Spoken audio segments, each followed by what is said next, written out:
Nosso Senhor Jesus Cristo nos ensina a sermos prudentes como as serpentes e simples como as pombas. Infelizmente, falta aos evangélicos do Brasil a prudência das serpentes, razão pela qual muitos têm apoiado ostensivas víboras sem perceber que o fazem, ajudando canais de subversão da fé protestante barra evangélica. Este aqui é um react para falar da participação recente dos senhores Luiz Saião e Rodolfo Abrantes na Brasil Paralelo. Quero deixar muito claro que o objetivo dessa crítica não é apenas acusar essas duas figuras de agirem assim, mas mostrar uma tendência que tem perpassado todo o meio protestante brasileiro. O Luiz Saião e o Rodolfo Abrantes têm feito parte de uma galera muito maior que tem caído exatamente no mesmo erro, no mesmo equívoco. E aqui, o que vai ser feito é uma breve análise de algo que eu já tenho falado bastante aqui no canal. Aqueles que me acompanham sabem que eu sou um crítico da Brasil Paralelo.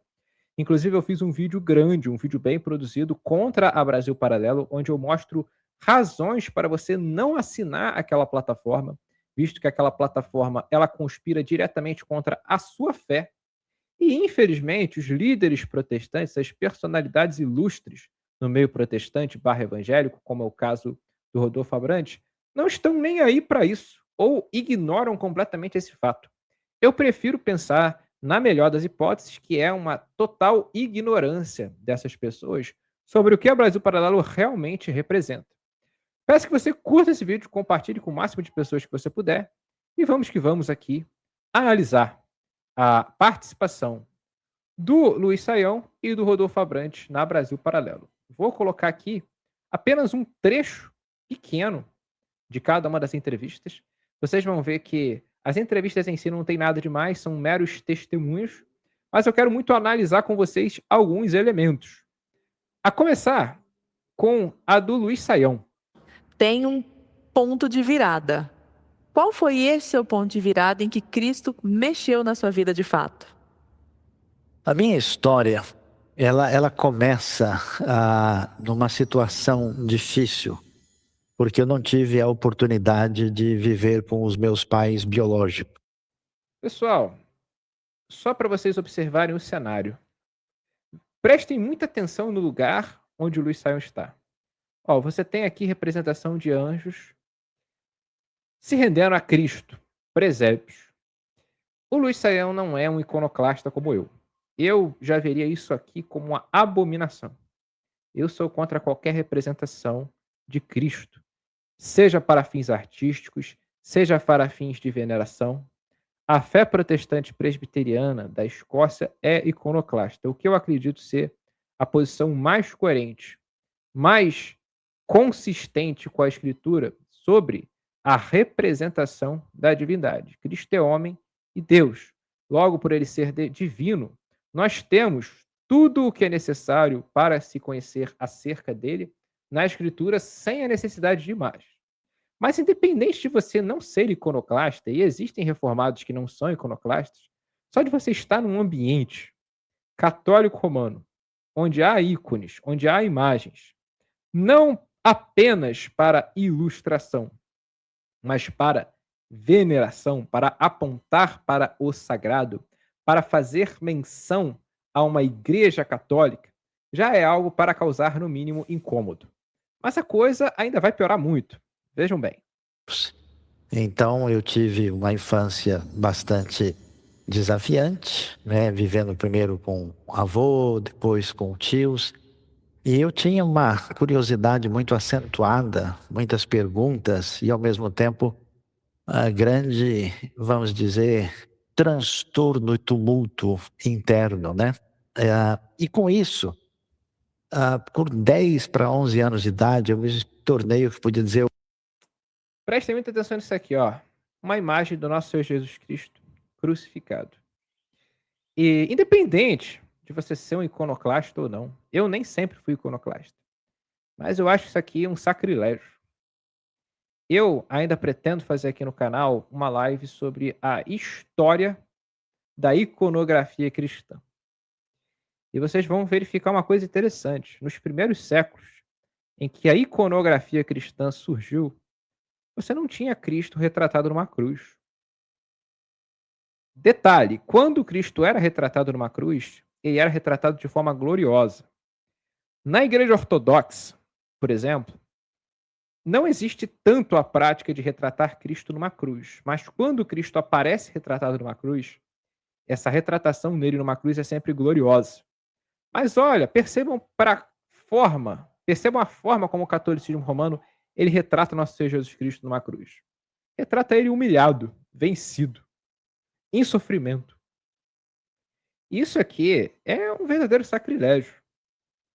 Eu acredito que essa forma de representar Cristo, ela é profundamente abominável.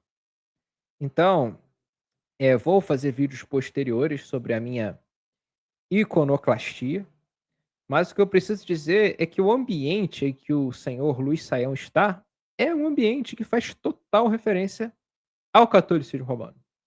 Então você vê aqui, ó, imagens de Cristo, você vê o crucifixo, você vê todo o contexto natalino que aponta para uma igreja católica, para um culto católico. E o que isso promove? Eu não vou aqui me alongar, né, nesse testemunho, porque não há necessidade, o testemunho em si não tem nada demais. Mas eu queria destacar um comentário aqui. Olha esse comentário aqui do Gato Cat. Durante um tempo parei de ver a Brasil Paralelo pelo desrespeito aos evangélicos. Coisa que eu vivo falando. Essa gente aqui é inimiga dos evangélicos. É inimiga dos protestantes. É bom ver um pouco de respeito de volta. E por que esse respeito ele se manifesta de volta? O Gato Cat. Por que isso acontece? Isso acontece porque, como eu falei no meu outro vídeo, que está aqui na descrição, a Brasil Paralelo já percebeu que a maior parte da direita não é católica romana. A maior parte da direita é evangélica. Logo, se a Brasil Paralelo quer ganhar dinheiro, ela quer crescer, ela quer ter sustentabilidade financeira, ela precisa cooptar o público evangélico. Só que quem você acha que está por trás da Brasil Paralelo? São evangélicos? Não, são católicos romanos, tradicionalistas, que odeiam o protestantismo, que odeiam o Concílio Vaticano II. Alguns vão dizer o seguinte: Gabriel, mas a Brasil Paralelo ela tem várias perspectivas, coisa que eu contemplo no meu vídeo, tá? E vou falar aqui novamente. Isso não significa que todo mundo dentro da Brasil Paralelo pense igual, mas eles constituem uma ameaça ao protestantismo e ao evangelicalismo. E essa ameaça é uma coisa tamanha que você vê que eles estão dispostos a tudo para subverter o protestantismo e o evangelicalismo. E eu aqui destaco uma coisa muito interessante. Olha quem está aqui, ó, nesse canto esquerdo aqui. Vocês conhecem esse camarada aqui? É o Bernardo Kircher. Um dos apologetas católicos romanos mais mentirosos da internet. Esse sujeito aqui, eu já vi ele espalhar mentiras francas sobre Lutero, sobre a reforma. Ele já foi um evangélico, já foi supostamente alguém que se interessou por teologia, estudou teologia, não sei aonde, né, para falar tanta besteira quanto é que ele fala. E você vê o Luiz Saião sentado à mesa, próximo dele, como se isso fosse uma coisa normal, né? Sentar aqui do lado de um inimigo da fé, um sujeito asqueroso, um sujeito que mente deliberadamente contra o protestantismo. E a gente que vai olhar isso aqui, tem gente que vai olhar isso aqui e falar, ok, né, um católico romano antiprotestante e um evangélico juntos, à mesma mesa, celebrando o Natal, fazendo menção ao Natal e ouvindo o testemunho de um evangélico. Sabe por que isso é feito, gente? Isso aqui não é eles dando lugar para o evangélico, eles dando lugar para o protestante. É eles usando justamente um anzol, jogando uma isca, para que os evangélicos desavisados, pouco prudentes, entendam que a Brasil Paralelo não é nossa adversária, mas nossa aliada. Então, aqui a gente já tem um contexto que é ostensivamente uma estratégia para cooptar evangélicos. Mas o Luiz Saião não foi o único que caiu na rede. A gente tem aqui também a figura do Rodolfo Abrantes, que é uma personalidade aí muito apreciada no meio evangélico, muita gente gosta das músicas dele. Quando eu me converti, eu gostava de ouvi-lo. E aqui eu vou botar um pedaço do testemunho dele para vocês verem que é um testemunho simples, um testemunho que poderia acontecer em qualquer outra ocasião. Mas aqui ocorre num lugar que é ostensivamente católico, com o intuito de perfazer uma propaganda para cooptar evangélicos. E elas fizeram, vamos fazer uma campanha de oração 7 segundas-feiras, né? Aquele negócio. Toda segunda-feira a gente vai à tarde orar lá. E elas iam. E aí quando a Alexandra me falou disso, olha, as irmãs vão vir, eu odiei aquilo. Eu falei, cara, eu não gosto de crente, eu não gosto de pastor, eu não gosto de Bíblia, eu não gosto de igreja, eu não gosto de nada. Essas crentes vão vir aqui, querem meu dinheiro, pelo amor de Deus, não vou. Mas eu não tinha voz para nada. Você percebe até as reações, como é que é as reações do pessoal do Brasil Paralelo, né? Eles têm aquela conivência, mas não parece aquela conivência sincera. É uma coisa claramente engendrada e orquestrada para fazer parecer que nós estamos todos juntos numa mesma luta, numa luta contra a esquerda, contra o progressismo, contra o liberalismo, contra a secularização, quando a verdade é outra. Os católicos romanos, eles se opõem a males que nós, protestantes conservadores, nos opomos. Mas para afirmar algo, na minha opinião, até pior. Tá? Até pior. Porque esses católicos romanos, uma coisa que eu bato muito aqui na página, eles não são como os católicos romanos mainstream de hoje. Porque os católicos romanos mainstream de hoje, eles já abandonaram esse negócio de tradicionalismo, esse negócio de antiprotestantismo. Eles estão se aproximando cada vez mais do protestantismo. Que não significa que eles sejam nossos amigos. Mas essa galera da Brasil Paralelo é uma galera que odeia o protestantismo. Vocês podem ver, vocês viram o comentário do outro rapaz. E vocês viram o meu vídeo. Se você ainda não viu, tá aqui na descrição sobre o Brasil Paralelo. Eu recomendo fortemente que você assista. Você que está achando que tudo que eu estou falando não tem procedência, vai lá assistir o meu vídeo. E além do vídeo, eu digo mais, existe uma live que eu fiz com o professor Lucas Gesta só sobre a Brasil Paralelo. Aí você vai entender, né, o que a Brasil Paralelo quer e por que ela é uma ameaça ao protestantismo. Então isso aqui, gente, é claramente um cenário. Vocês acham que um pentecostal, eu diria até um neopentecostal, porque o Rodolfo Abrantes ele fica nesse limiar, né, entre pentecostalismo e neopentecostalismo. Vocês veem ele aqui falando de pastora, né, falando de um monte de coisa um tanto questionável no canal católico. Por que você acha que um católico tradicionalista, que via de regra repudia até o protestantismo, vai deixar um sujeito neopentecostal falar? Há estratégia aí. Os católicos romanos, diferente dos evangélicos, que são muito alienados e muito ignorantes das estratégias dos seus oponentes, eles são safos, eles são malandros. Eles usam de estratégias muito engenhosas para se propagar no meio evangélico. Olha aqui, perceba esse QR Code aqui. Seja membro BP. Olha como é que eles são bons em marketing. O Brasil Paralelo tem uma campanha de marketing impecável. E aqui no Brasil, como os pastores não falam sobre isso, eu preciso repetidamente dizer: o catolicismo romano é nosso inimigo, é nosso adversário, especialmente esse aqui, que está por trás da Brasil Paralelo. Aqui, pessoal, a gente vê os comentários, né? A gente vê, ó, um monte de gente que apreciou isso. Ó. É gratificante saber que um ídolo do rock está vivo, com saúde e salvo, diferente de outros que morrem de forma trágica e ficam pelo meio do caminho. Você vê aqui, ó, a pessoa falando que sofre de depressão há mais de 22 anos, não consegue acreditar em Deus e Jesus, mas é fã do Rodolfo Abrantes. De fato, o Rodolfo, ele foi uma pessoa que ele experimentou uma conversão muito real. A gente vê que ele mudou significativamente de vida. Aí aqui até alguém fala, ó, Rodolfo largou a fama no auge, muitos o criticaram, mas ele sabia que tinha encontrado a pérola de grande valor, melhor que todos os bens desse mundo. Então você vê que o Rodolfo Abrantes ele tem uma força enorme assim em cooptar evangélicos. Então você vê aqui como que a Brasil Paralelo, o que ela está fazendo? Ela está investindo pesado em aproximar protestantes e evangélicos.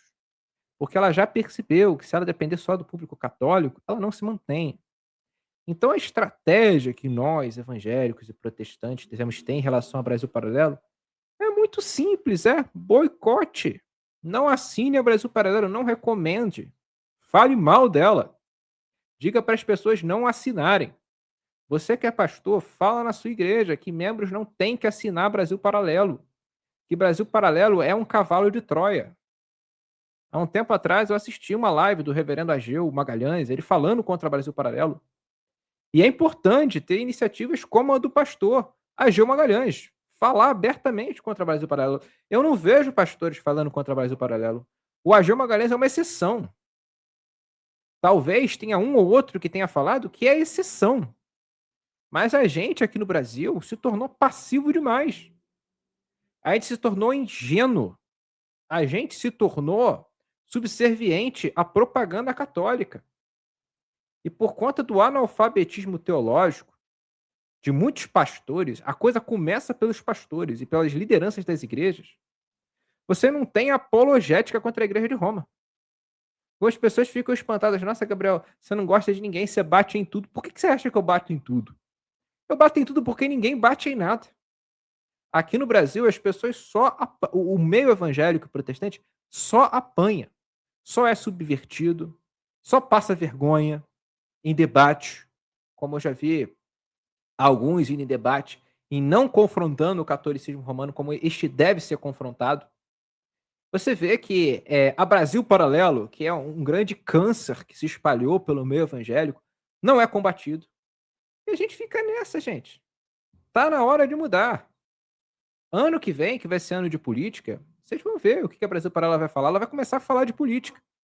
A tendência é ela parar um pouco de bater nos protestantes. Mas você pode ter certeza, passou a onda da política, eles vão voltar a bater em protestante de novo. Porque eles odeiam o protestantismo.